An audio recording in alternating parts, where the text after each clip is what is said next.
وحشنا اهو. يا راجل. ايه؟ مش مصدقني ولا ايه؟ اصل شكلك كده زهقت مني، منفض لي او بتحط بعيد عني. لا دي ولا دي. كل الحكايه بس ان انا عندي شويه شغل كده اليومين دول واخديني يعني. ربنا يعينك. بقول لك ايه؟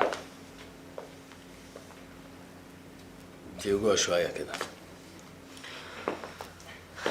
ماليش مزاج. الله. مالك يا شوشو؟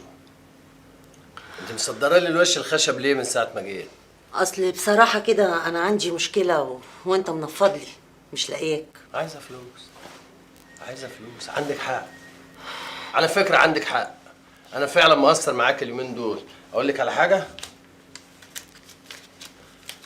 لا خديهم كلهم خلاص. خلي فلوسك معاك، انا مش عايزه فلوس. ايه؟ شوشو. شوشو مش عايزه فلوس. الله، ده تبقى القطه كده كانت عيالها. الله، ده مش بعيد النهارده يذيعوها في البرامج بتاعت بالليل اللي بيقولوا فيها الكلام حيث ان اذا انه لم يريد. ايه يا بنت مالك؟ انت متنحه لي كده ليه؟ ممكن نتكلم جد شويه؟ مع انها مش عوايدك بس ماشي نتكلم، قولي. هو احنا هنتجوز امتى؟ ايه سمعاني تاني كده وحياة والدك. ايه اشمعنى يعني سمعك تقل قوي؟ بقول لك هنتجوز امتى؟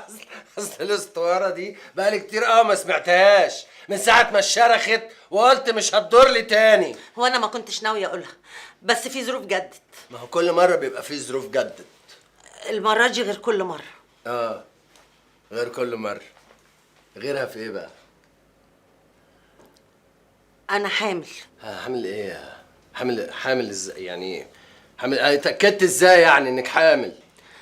كلمت نهى وجت معايا عند الدكتور وعملنا تحاليل.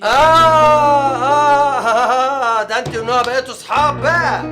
ايوه. طيب بسيطه يعني. خلاص ينزل. لا مش هنزله.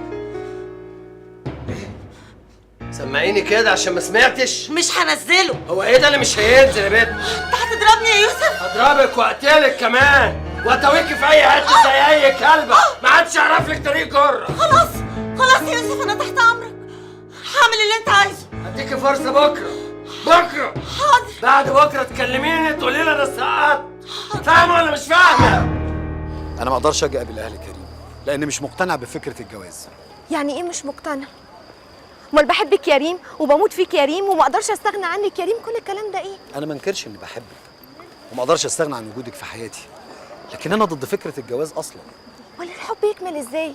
مش لازم جواز وبيت وعيله واولاد، هو ده اصل الحياه. الجواز ده طوق بيتلف حوالين رقابينا عشان يخنقنا وبس، لان الجواز ضد فكره الحب. انت معقد. ايوه انا متاكده انك معقد. انا مش معقد يا ريم، كل الحكايه ان تفكيري اعلى من استيعابك.